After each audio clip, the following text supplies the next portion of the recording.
Reda Benkiran, vous ressentez comme une injustice le fait qu'une toute petite partie de l'humanité ait accès à l'Internet?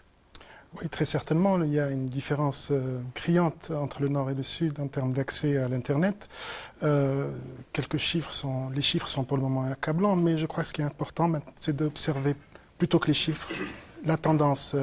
C'est vrai qu'il y a quelques années, il y avait une poignée de pays africains qui avaient l'accès à Internet.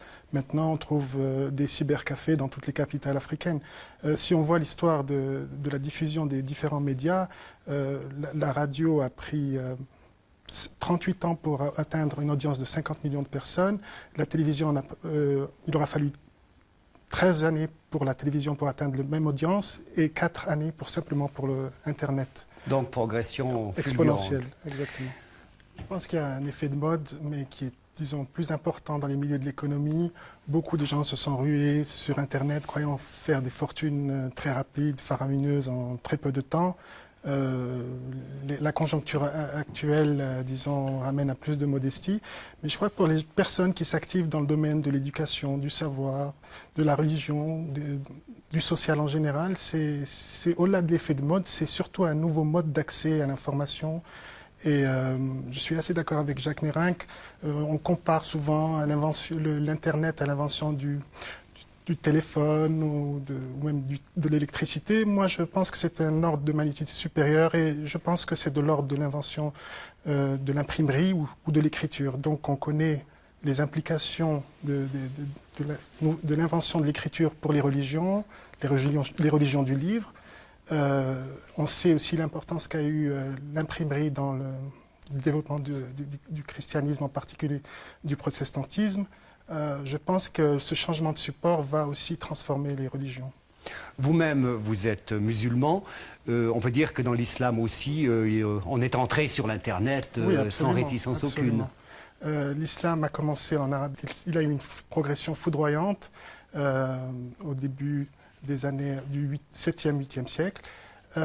Maintenant, l'islam est expatrié. Il se diffuse aussi à travers des migrations de population en Europe, aux États-Unis, mais aussi il s'expatrie aussi dans le cyberespace, effectivement. C'est un continuum assez logique pour une religion qui a favorisé l'importance du signe, de l'écrit, des motifs de toutes sortes. On interdit la représentation humaine dans l'art musulman, mais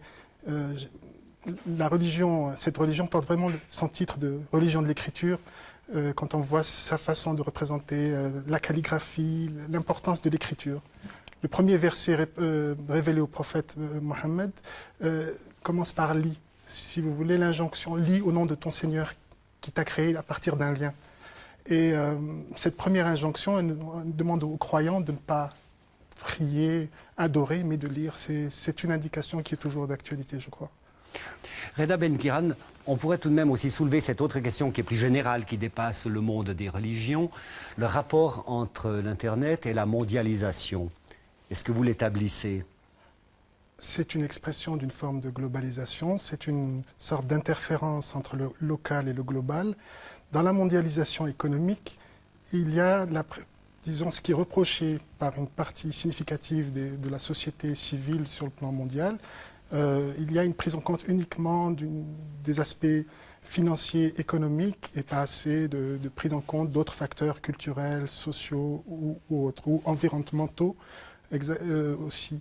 Et Internet permet d'aller vers la singularité, vers la diversité, plus finement. C'est un aspect plus holistique. La globalisation, il lui manque disons, la finesse d'analyse pour s'adapter à des contextes culturels particuliers, à des environnements.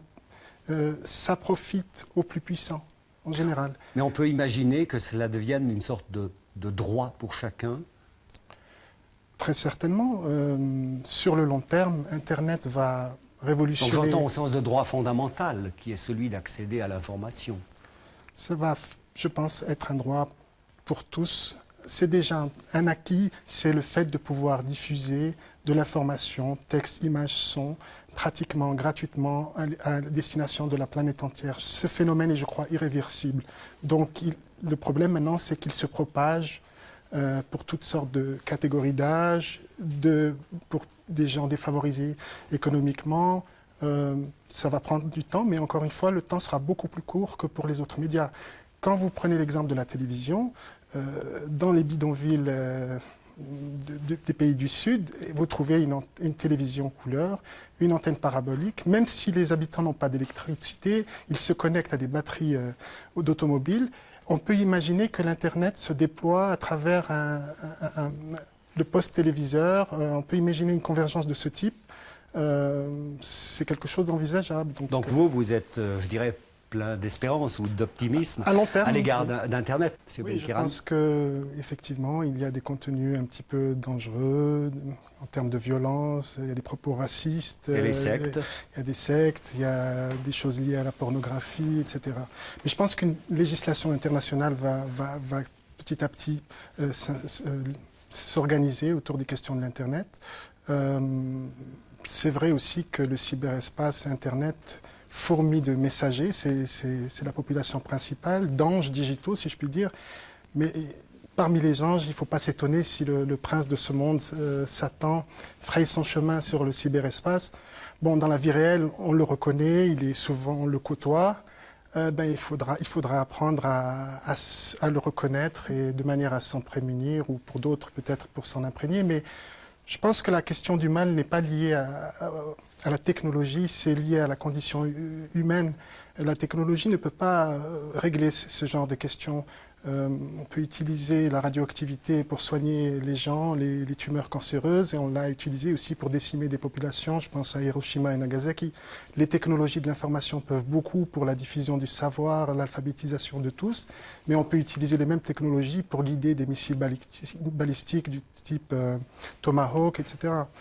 Donc je suis optimiste quant à la liberté que ce médium permet, pour une fois que l'on se passe de l'intermédiaire, du journaliste, de l'éditeur ou d'autres types de médiation, cette liberté appelle une plus grande responsabilité. D'autres formes de sélection, de tri de l'information existent sur Internet. Il y a une sorte de démocratie du fait que les utilisateurs recommandent certains sites, préviennent du danger de certains autres. Je pense qu'il y a d'autres formes de sélection et de tri de l'information qui sont en train de se mettre en place. Bon, nous ne sommes qu'au début de l'aventure de l'Internet. On peut dire que, en gros, les communautés s'intéressent à parler de technique, de drague, des arts, musique, cinéma, par exemple, et puis finalement très peu de religion. Or, j'ai remarqué que dans le monde musulman, les communautés sont extrêmement actives. Est-ce qu'on peut l'expliquer ? Nous sommes en situation, en tout cas en Europe et en Amérique du Nord, un peu nouvelle, où l'islam est un peu minoritaire. Et donc, toutes sortes de questions liées à la jurisprudence, à l'application des lois religieuses. Oui, effectivement, la jurisprudence est très souvent invoquée. Les jeunes qui ont grandi en Europe et qui sont totalement européens, disons, de culture, cherchent des réponses et posent des questions. Et je pense que c'est extrêmement positif parce que ça permet de trouver de nouvelles solutions, parce que nous sommes dans une situation inédite, en islam en tout cas, sur le web. Il faut dire qu'il y a une infinité de communautés possibles aussi sur Internet. Ce qui est important, c'est que la communauté n'est plus liée à l'espace, à un espace territorial.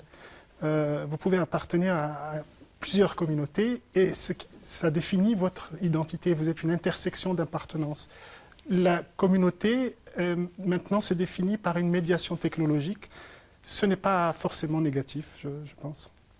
Un dernier mot, tout dernier. Disons que moi aussi, je suis persuadé que les technologies de l'information vont révolutionner l'interprétation des textes religieux. Je pense que ces textes ne sont pas clôturés, que de nouveaux environnements émergent et les moyens modernes vont permettre de nouvelles interprétations plus dynamiques.